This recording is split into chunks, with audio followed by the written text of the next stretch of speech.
In a world drowning in darkness, where violence ruled the land and love had grown cold, the earth was filled with wickedness. Every thought of mankind was evil. But in the midst of that corruption, God looked down and saw one man who walked with him, Noah, a righteous man in a generation that had forgotten God. And the voice of the Lord came to Noah, saying, "Build an ark. A great flood will come upon the earth, but you and your family, I will save." It was a command bigger than Noah himself, yet his faith was far greater than his fear. Noah told his family what God had spoken. Some were afraid. Many people mocked him, laughed at him, and called him a fool. But Noah lifted his tools, set his hands to the work, and began building the ark exactly as God instructed. For years he worked under the burning sun. He cut wood, lifted beams, hammered planks, and shaped every piece with patience and obedience.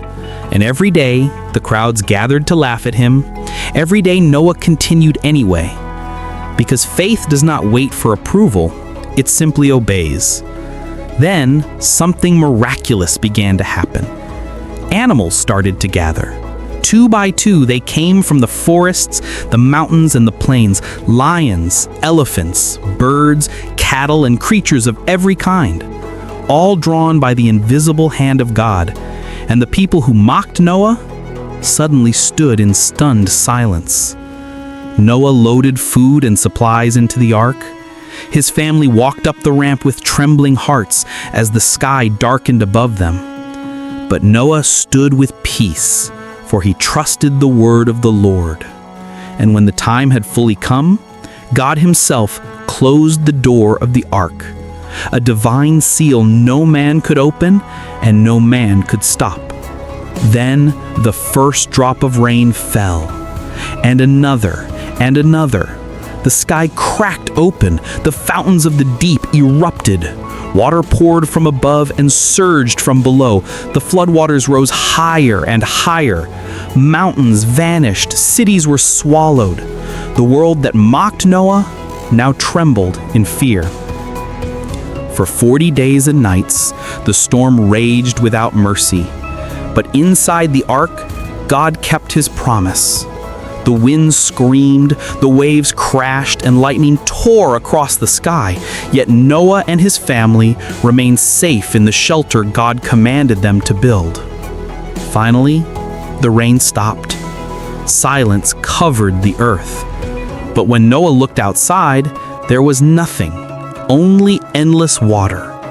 Days turned into weeks, and weeks into months, until one day the ark rested upon the mountains of Ararat.